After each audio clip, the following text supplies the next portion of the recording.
Hello and welcome to Only Stupid Answers. My name is Sam Basher, I'm DJ Woldridge. and today we're talking about Harley Quinn Season 2, Episode 12, Lovers Quarrel. Quickie synopsis.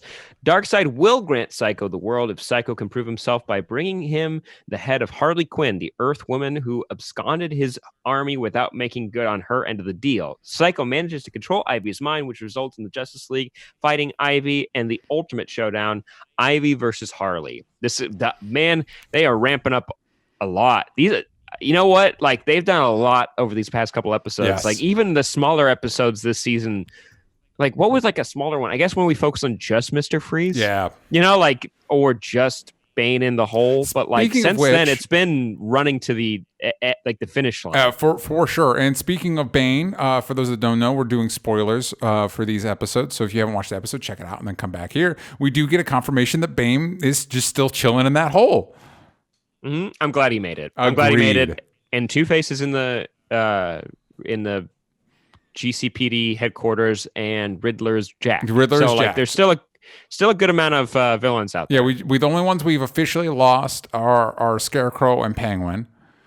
And Mr. Freeze. And Mr. Freeze, that's true. And Mr. Freeze. Freeze, although we could, if we wanted to, we could do something with his wife, like Nora Freeze, like they tried to do in that crossover on Arrow last year.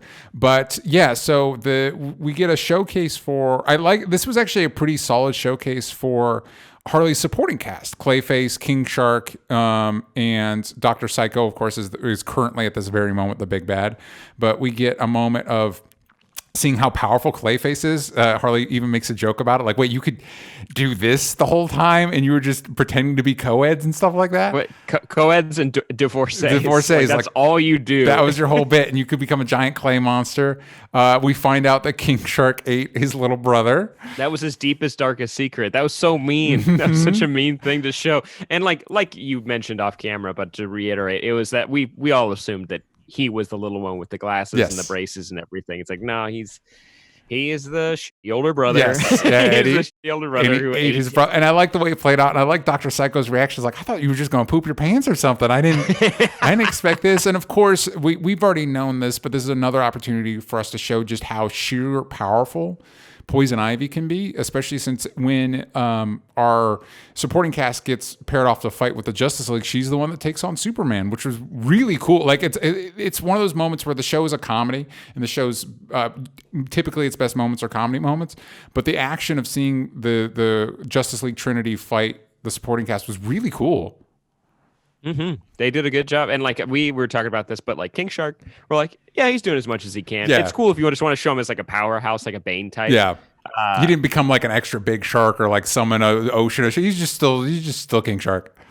Mm-hmm. And seeing how they like the animation, they did not skim at all. Like, No. they really went big with each of the fight scenes, and I like when they kind of personalize the way villains or heroes use their abilities. It's kind of like Static Shock having his like the manhole cover that he flies around on, Yeah. or someone taking their ability with them, or like waterbenders in Avatar, where like she has like it around her, like in the pouches. Yeah. Seeing Ivy make that like cross section like harness with the vines and using them to like walk with and like also grab stuff. Like, it was like Doc Ock. Yes. I'm always a big fan when they do stuff like that.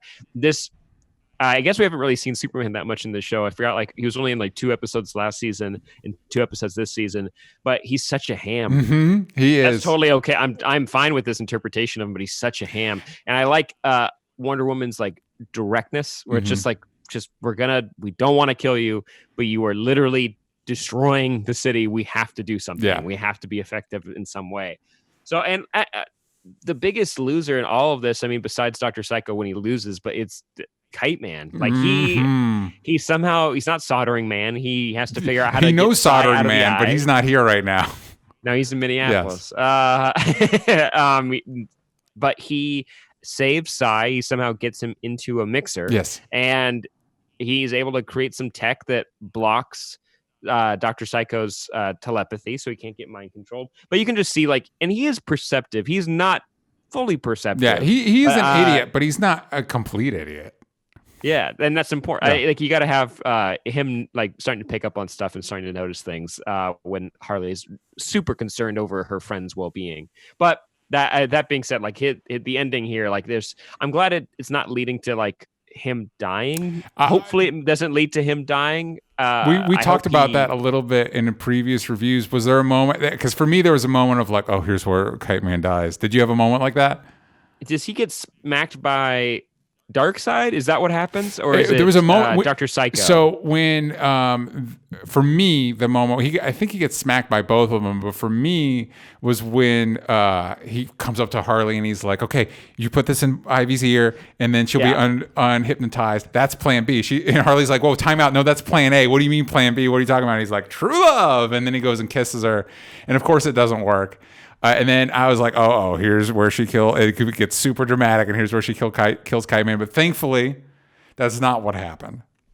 Mm-hmm. No, and we were talking about this off camera, but the true love kiss from Harley isn't necessarily a true love kiss. It's just that Dr. Psycho's a pervert. It's Dr. Psycho's a pervert. Yeah, I started to, when that was happening, I'm like, of course, it's the kiss from Harley breaks it. But then I realized the show was doing something a little bit more clever and a little bit more unique, and that Psycho's getting distracted because he's getting horny, and that's what allows the split-second moment where Poison Ivy can escape and Harley can put the thing in. I'm like, that's funny. And it's also character-based. It's based on what we know about these characters.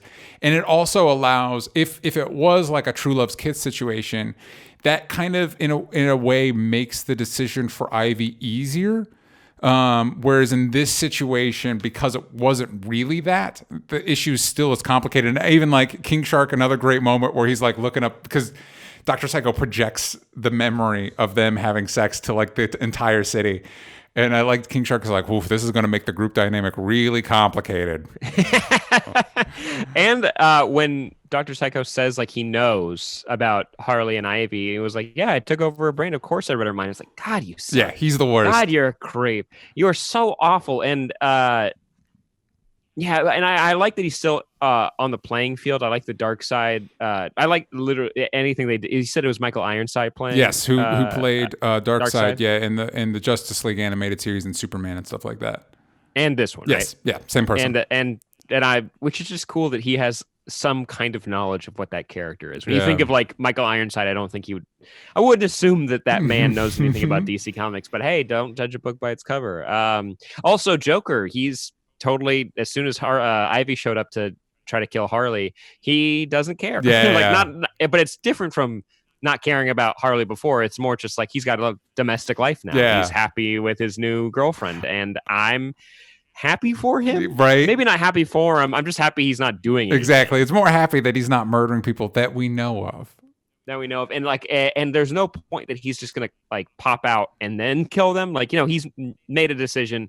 He's going to be a good partner to this woman and her kids and help raise the kids. So like, we'll keep an eye out for those kids. By the way, it just made me think of like the story you could have gone with Kite Man is him dying and Poison Ivy feeling guilty for like half a season and then getting together with Harley. That's been done before in some form on different shows, but there could be a really interesting angle of Kite Man becoming like a really proficient kingpin, like underneath like Gotham, taking over, like being, because like basically unanimously all of the Gotham villains hate Harley and Poison Ivy and Harley's crew a lot. And if Kite Man was the one to somehow bankroll them, like maybe he got money, maybe he comes from money. His parents are rich.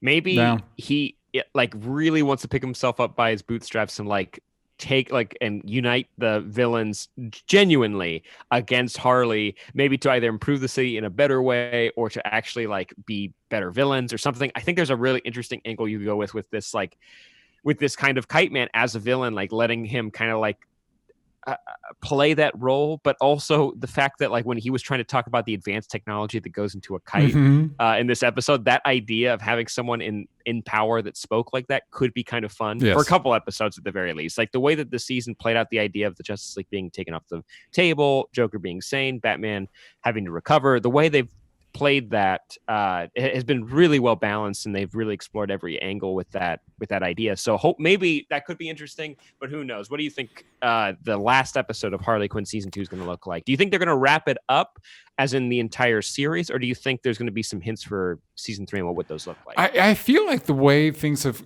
for one thing, the show's gone as big. Is so big. Like I think the only way you could go any bigger is a crisis situation with like the Anti-Monitor or something like that. Like once Darkseid gets involved, like you're at the top shelf DC characters. And as much as I love this show, And I hope for all the creators that they get a season 3. I feel like you've got the opportunity here to tell a really cool self-contained story. And I kind of don't, once you resolve the Ivy Kite Man situation, I don't know where you go to next. And so I hope they resolve that in a satisfying way that maybe leaves the door open for a season 3. But if we don't get it, it's a nice, like, complete thought, you know? I'm very excited to see how they wrap things up. Like, technically, the wedding, as of this episode, the wedding's supposed to be quote unquote tomorrow. So that'll probably factor into the next episode. And I like that Harley does not dislike Kite Man. You know what I mean? Like, through the episode, she's like, the wedding's happening. Like, she's as supportive of Kite Man as anybody can really be for Kite Man because of who he is. Yeah. And I like that. I like that it leaves it open to be complicated. And I don't feel like Kite Man, as we know him, would be the vindictive type. I think he'd be sad, but he'd want Ivy to be happy. And again, I'll say this until we're done with this series. I think he should end up with Giganta. I'm just throwing that out there. I think they'd be happy together. I would always like more Kite Man, yes. No matter what. Like, no matter what the relationship was between him and Poison Ivy or Harley or the gang. I would like to see more. I like the idea of him being taken more seriously, or as serious as you can take a kite-themed villain. Yes, but I think this. I mean, like what can we say? The writers on this show are top notch, and how they've explored these characters is it's expertly done, and the way they use the IP and the continuity, and I could see them figuring out a way to not make him a villain necessarily, but have him play a bigger role in future seasons. Yeah. And they might hit a problem where, like, Jim and Pam got together pretty early on in the running of The Office, yes. and like they're like, uh-oh, what do we do? Like, well, they gotta get married and they gotta have a kid. Wait, they gotta have 2 kids, and then after that, they're like, they're gonna get divorced. There you go. That's what the entire Office show's about. Spoilers. And so, like, you might have like those concerns of, like, how do you tell this story without it leading to a wedding, like what Kite Man and Poison Ivy were leading to.